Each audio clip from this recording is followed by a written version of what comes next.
Welcome everyone. Today we'll explore how JavaScript handles asynchronous operations.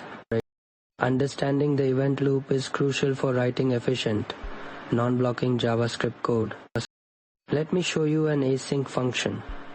Notice the async keyword makes this function promise. Paste. We always wrap async operations in try-fake-catch blocks to handle errors properly. Here is the key part. We use fetch to make network requests asynchronously. The await keyword pauses execution until the promise resolves or rejects. After getting the response, we parse it as JSON using this method. We return the parsed data to the caller of this function. If anything fails, we catch the error here and log it. Always log errors. This helps with debugging later. When errors occur, we return null to indicate failure. Now let's see how the event loop handles different operations. This console log runs immediately.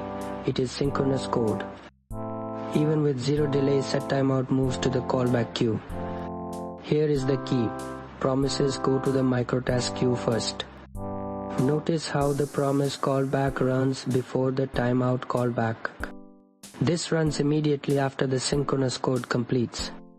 The event loop gives priority to microtasks over macrotasks. This explains why promises resolve before setTimeout callbacks. This pattern is used in frameworks like React and Angular. Remember, await pauses execution but doesn't block the event loop. This is how we handle API calls without freezing the UI. Use console. Time to measure how long operations take. Try creating your own async functions with different operations. Today we covered async functions, error handling, and the event loop priorities. Understanding these concepts will make you a better JavaScript developer. To become a pro at this, check out the complete course I've linked in the description.